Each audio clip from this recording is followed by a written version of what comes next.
बिस्मिल्लाहिर्रहमानिर्रहीम। अस्सलाम वालेकुम दोस्तों साथियों, मैं हूँ आपका फ़रीद ख़ान। अ, आज की प्रोग्राम की इफ्तिताह करते हैं अल्लाह के बाबरकत नाम से। तो बिस्मिल्लाहिर्रहमानिर्रहीम, अल्हम्दुलिल्लाहि रब्बिल आलमीन, अर्रहमानिर्रहीम, मालिकि यौमिद्दीन, इय्याका नअबुदु व इय्याका नस्तईन। अ, आज का मैं एक प्रोग्राम अपना जो करना चाह रहा था, वो काफ़ी दिनों से मैं ये प्लान कर रहा था और मैं ये देख रहा था यूट्यूब पर कि कुछ लोग चूँकि पब्लिक का इंटरेस्ट मीडिया पे ख़त्म हो गया है लोगों का, ज़्यादातर लोगों ने टीवी देखना छोड़ दिया है और वो जिसकी वजह से ख़बरें जो है ना, और ख़बरें भी फिर वन साइडेड ख़बरें चल रही हैं, इसकी वजह से और भी जो है ना वो लोग देखना चाहते नहीं है। पाकिस्तान की 90% अवाम जो है वो क्या कहते हैं, वो चुनतखिब सिद्दीक जान ने जो एक नया उर्दू डिक्शनरी में वर्ड इंट्रोड्यूस किया है, मुंतखिब की जगह चुनतखिब। तो उस चुनतखिब को कोई आदमी सुनना नहीं चाहता, उसको देखना नहीं चाहता उस शख्स को और उसके ख़ानदान को।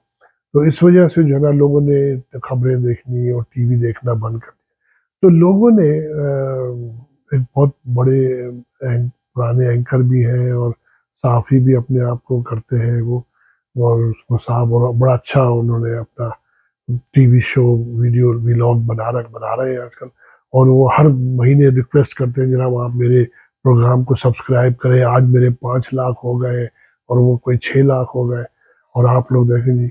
और वो आवाम जो है ना वो उनको उनकी खबरें और उनके स्टाइल से बात करने के जो है वो उनको किए चले जा रहे हैं जनाब, सब्सक्राइब दिए चले जा रहे हैं, सब्सक्रिप्शन उनकी। तो जिसकी वजह से उनकी जो सब्सक्रिप्शन है, जो मैंने कल प्रोग्राम देखा और उस पे वो 9 लाख को क्रॉस कर गया जनाब। मैं 9 लाख को क्रॉस कर गया वो प्रोग्राम। प्रोग्राम देखने वाले पता नहीं 2-4 हज़ार 15 हज़ार वो लोग होंगे, लेकिन ये जो बाकी उनके जो सब्सक्राइबर हैं, और सब्सक्राइबर की आपको पता है गिनती किस तरीके से चलती है, तो वील उस पे यूट्यूब पर, और किस तरीके से लोग इन लोगों ने सिस्टम बनाया हुआ है। बहरहाल अल्लाह बेहतर जान।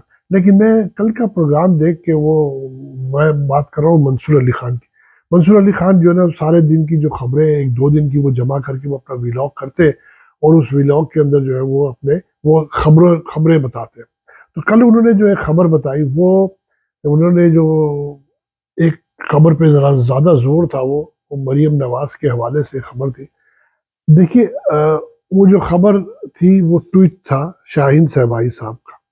शाहीन शहबाई साहब के उस ट्वीट को जिन लोगों ने लाइक किया वो 8,800 लोग हैं, और उसको रीट्वीट करने वाले 2,400 या 500 कुछ लोग हैं। तो अब आप ये सोचे, और इनके सब्सक्राइबर है 9 लाख। तो जो बात शाहीन शहबाई साहब ने पता नहीं किस पैराए में की थी बात, लोग उसको समझते हैं उर्दू को। तो जो लोग उर्दू को समझते हैं और जो लोग इसे मज़ा भी रखते हैं और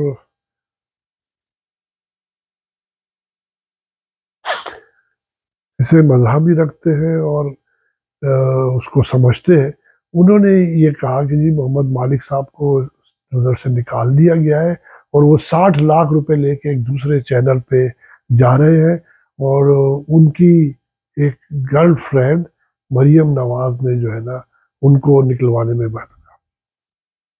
ये बात शाहीन शहबाई साहब के ट्वीट से नहीं फैली, ना ही लोगों को चली।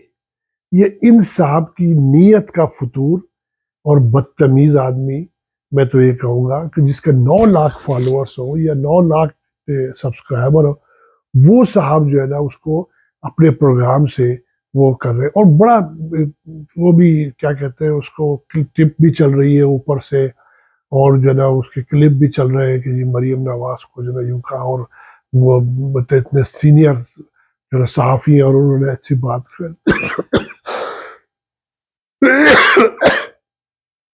बेहतर होता आप उनको डायरेक्ट फ़ोन कर लेते, डायरेक्ट उनसे बात कर लेते, डायरेक्ट उनको ट्वीट करके पूछ लेते, शायद शाहीन साहब साहब आपने इतनी बड़ी बात कैसे कह दी? आप अपने आप उनको अपना अपना उस्ताद भी मानते हैं, वो आपसे उम्र में भी डबल है, मगर आपने जो घटियापन किया उसको, उस न्यूज़ को 2 से 3 बार 4 बार उसको रिपीट किया उन्होंने साहब ने। तो मुझे बहुत बुरा लगा। मैं क्या, मेरी वाइफ भी और मेरा बच्चा भी लगा ये क्या बदतमीजी है।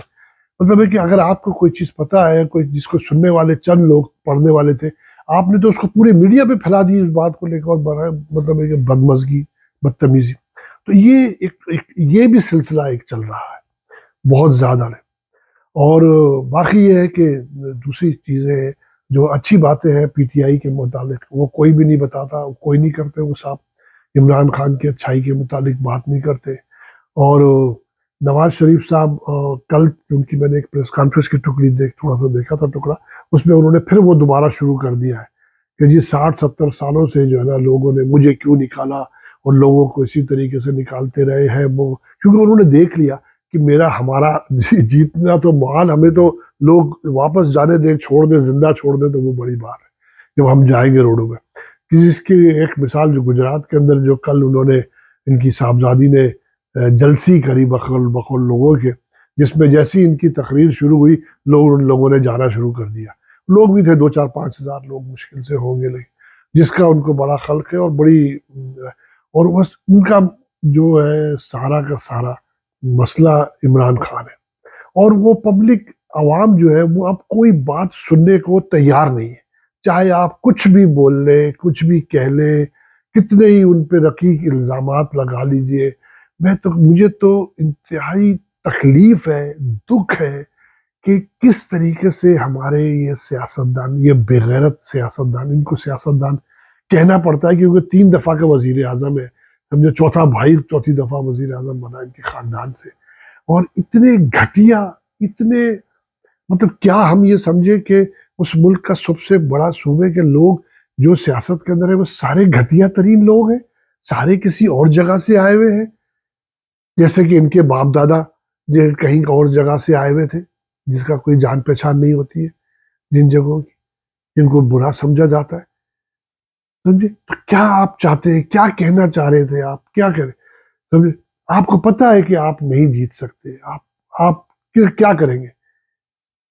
अब मुकाबला चल गया है बिलावल जरदारी में और नवाज शरीफ साहब में कि कौन सबसे ज्यादा जो है ना बेनिफिट अमेरिका को देता है। बिलावल साहब जो है, उनके जरदारी साहब की कमिटमेंट है, जो अमेरिका का यहाँ पे एक बहुत बड़ा एजेंट कह ले आप उसको, वतन फरोश है वो। उसके जरदारी साहब से बहुत दोस्ती है उसकी, और वो जरदारी साहब को बिलावल को वजीर आजम बनाना चाहता है, क्योंकि वो बिलावल को वजीर आजम बनवा के वो न्यूक्लियर एसिड को उठवाना और इसराइल को तस्लीम करना और भारत को ऊपर लेना। नवाज शरीफ साहब न्यूक्लियर एसिड के ऊपर बहुत जरा डरते हैं कि कहीं ऐसा ना हो कि कहीं हम तुम पंजाब में रहते हैं और न्यूक्लियर एसिड के ऊपर पब्लिक जो है ना हमें, हमारे खानदान को टिक्का बोटी ना कर दे। जरदारी तो एक बेगैरत इंसान है, वो तो भाग जाएगा लेकिन दुबई, समझे, बिलावल जरदारी वो तो भाग जाएंगे, ये भाग नहीं सकेंगे उस केस के ऊपर। और इसी तरीके से वो उस केस के ऊपर वो इसराइल को तस्लीम करना हो सकता है, इसराइल भी तस्लीम हो जाएगा, और भारत के साथ तो उनकी खैर वो पेंगे बढ़ाने के लिए पहले बहुत पहले से कहते रहते हैं, करते रहते हैं।